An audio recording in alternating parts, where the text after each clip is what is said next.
when you hear Igbo men are not romantic, don't doubt it, okay? Just believe it because hey, it is a fact. It is not just unpopular opinion, okay? It is not just random opinion.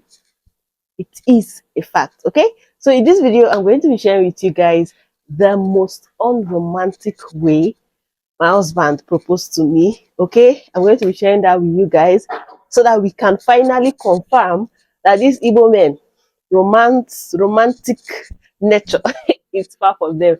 Now, of course, I'm not speaking for everybody, right?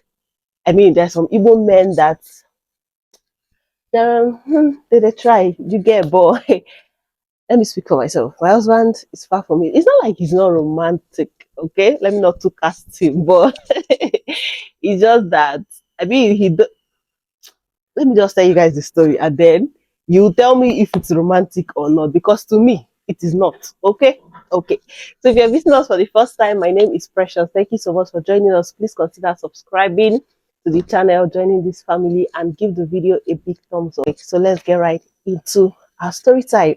Oh, where will I start from? Where do I start from with this romantic with this proposal story?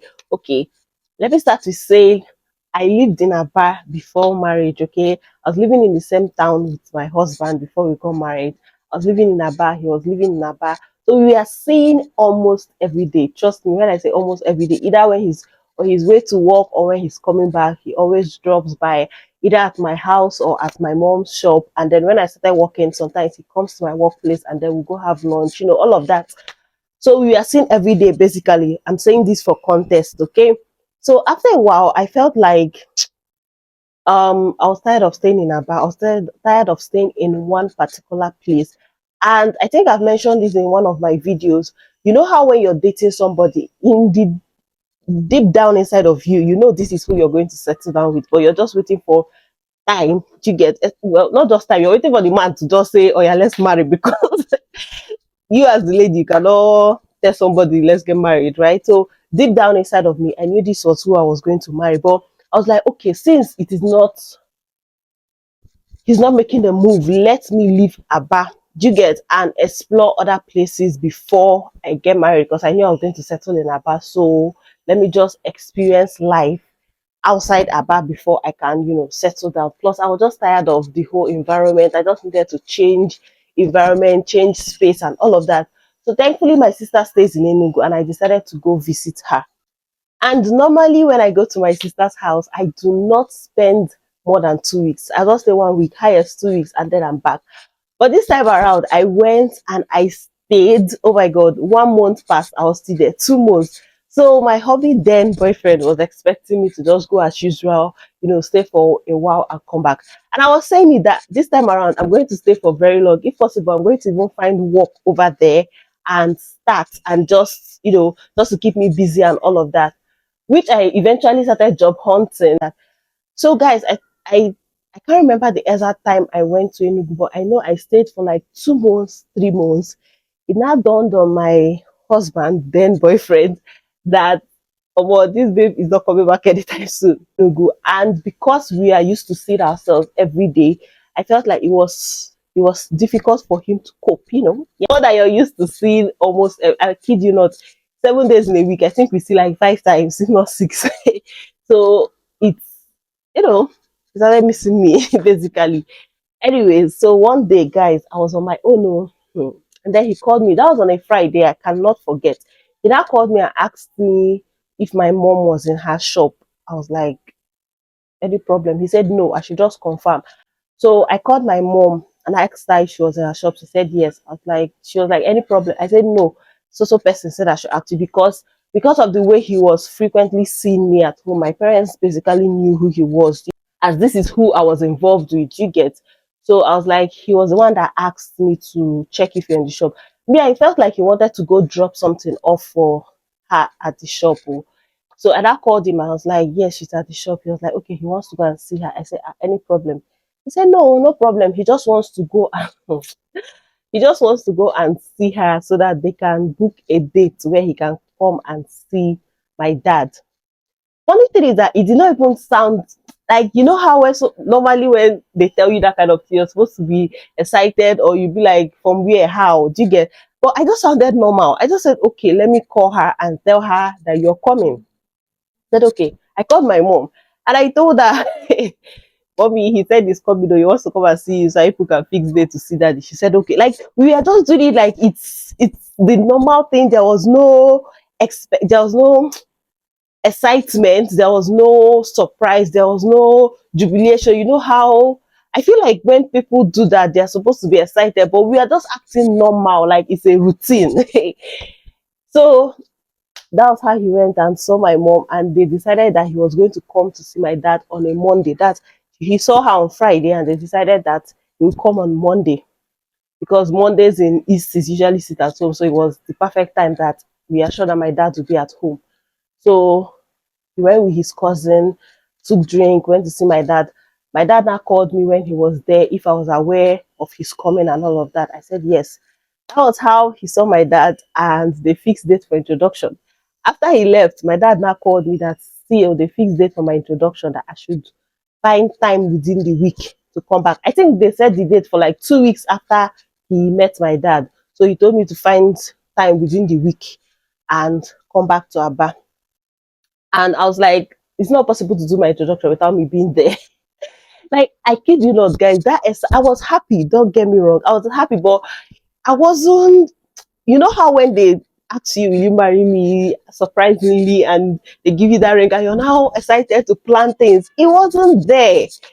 So and I asked my dad, is it possible for my introduction to be done without my presence? He said that if I was engaged in a program, maybe outside East, maybe Lagos or something, or outside the country, yes. But since I'm still within East, it will just be better for me to be around. I was like, okay.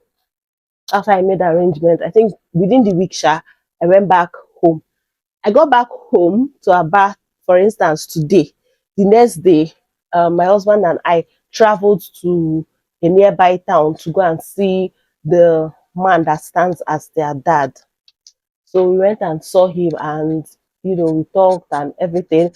Mind you, before then, I'd already seen his mom because there was a time that he wanted me to travel with him to a friend's traditional wedding.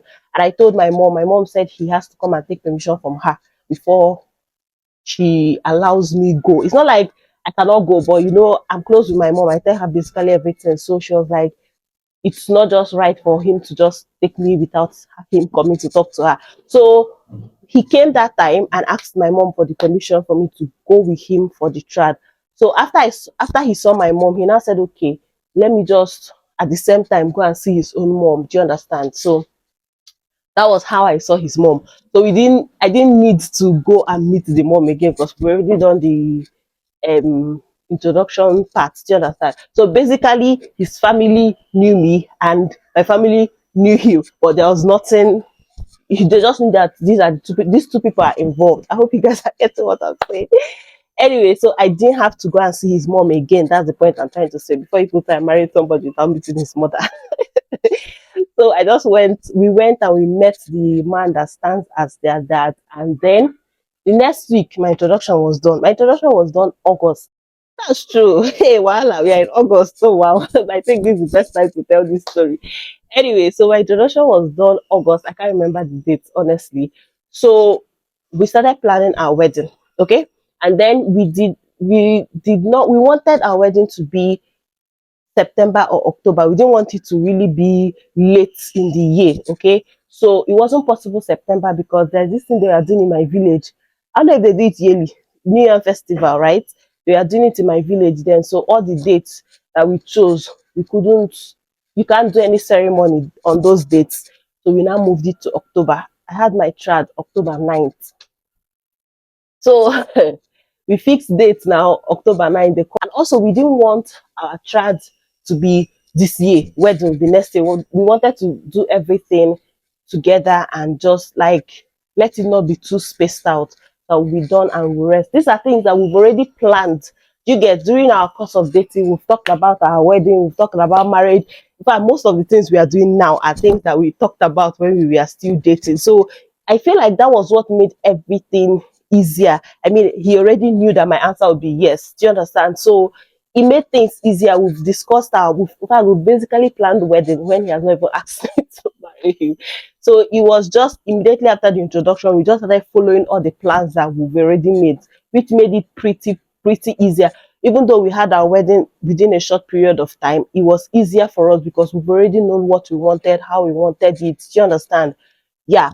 So I think we had our wedding 9th of October. um our wedding, our trad 9th of October. Our wedding was also in that October, but ending of October. I think 2 weeks after the 9th, right? I can't even remember the date. I have to check my calendar. Anyways, so guys, mind you, they've done my introduction. Wedding for date for trad and wedding has been fixed. I've not gotten any ring. Okay, they've not even asked me, will you marry? Anyways, so because of date has been fixed, we are seeing, I think, almost every day, trying to plan things. I was going for my dress fittings and all. So on a particular day, I came to his house, and um we are planning stuff. Like, we just did a lot of things that day. I don't know what happened. I think it rained or something, but something shall happen that made me not to be able to go back to my house that day. Oh, actually, before then, okay, no, before then, before that happened, okay, one day he called me and gave me an address and told me that that's an address of someone that sells jewelry. So I should go there and pick any ring of my choice. Actually, I should pick two rings, one for engagement and one for wedding. I was like, it's again, he said, what? Hey, voila. That I'll be the one that will go to the shop to go and pick a ring. You're not going to go with me. Sorry, like, you're not going to go with me, you're not going to go and pick it up. He said no, that I should just go and select any ring of my choice. I said okay. I went to the address, I went with my mom, and I went, picked, and then they weighed everything, checked the price and all. And they called him that I've chosen. He said okay. I didn't go with the ring, go. I just picked the ones I wanted and I left. So back to the day that I had to sleep in his house because of, I think it was raining heavily that day. I think it was rain because I can't think of any other reason that will make me sleep over. I think it was rain. So I slept over. Then in the morning, as if the rain just planned it with him. And I woke up in the morning. I saw someone that was smiling at me. I said, Akile Shele, what did happen? Why are you smiling? He now brought out the ring. I was like, this is my ring. I said, oh, okay. Oh, you picked it up. He said, yes. That was when this man that asked me, will you marry me? I said, if I say no, guys, me telling him might not really sound funny, but trust me, it was pretty hilarious then. I was like, what if I say no? Because, I mean, I can say no. I was still in the process of saying, I can say no. That's how they carry the ring and took in my hand like that. Not like forcefully, but you get what I mean. I shall say, oh, it's fine. I mean, I've seen it on my hand before. I was the one that chose it. So again, no excitement. So I just removed it and kept, okay, no, I took a picture of it. I made videos and then I sent to my sisters. And then I removed it and kept it back in the box it came with. And that was it. That was how the baby girl was engaged. And I kept it, and October 9th came. My child was done. And then we did white wedding, and that is how your girl became a married woman. So please, when I say this is the most unromantic proposal on earth, I was not joking, right? Anyways, let me know if you would prefer this kind of proposal. There was no proposal, basically, okay? Just let me know if you prefer this kind of engagement, this kind of wedding planning, or you prefer him going on his knee, you know, saying, will you marry me and all of that. But the thing that I did, I will just point it out there. Yes. After our marriage, I insisted that he goes on one knee and asked me to marry him, even though we were already married, but just for formality's sake, so that tomorrow you will not say you do not need that to propose to me. Anyways, guys, let me know if you are a fan of public display of affection, all this public proposal. See, I would choose this pattern of proposal than public. I mean, I don't want you to knee in public. I don't want you to knee in a restaurant, in an airport. Like, I don't fancy all those public um proposal and all of that. So I think maybe he did it this way because he knows I'm not really a fan of public display of affection. I think I mentioned it earlier in this on this channel. But then again, I mean, he could as well propose privately. You get, let me know how, if you are married, let me know how your husband proposed to you. Was it public? Was it private? Was there a proposal? If you're yet to marry, how would you want to be proposed to? You never can tell. You never can tell. Your better half might watch this video, might see your comments and know what to do. Would you prefer a private proposal, a public proposal, or no proposal at all? Let's just get married. Let me know if you enjoyed this video. Let me know your thoughts in the comment section. Give this video a big thumbs up if you enjoyed it. And if you're not yet subscribed to the channel, I feel like this is the best time for you to click on that subscribe button. Join this family. Turn on your post notifications so you'll be notified each time I put out a video. I'm super excited for this type of videos. No script writing, nothing. It's just life experience. So I just had to tell it. Just sit down and tell it. I enjoyed it. Anyways, let me know if you'd love such kind of videos. Because trust me, a lot of interesting things happens in one's life. Let me know if you'd enjoy me just coming up here and gisting with you guys and telling you guys stories concerning my life. Okay. Anyways, thank you so much for watching. I'll definitely see you guys in my next one. Until then, guys, remember to stay safe and be good. Okay. Bye, guys.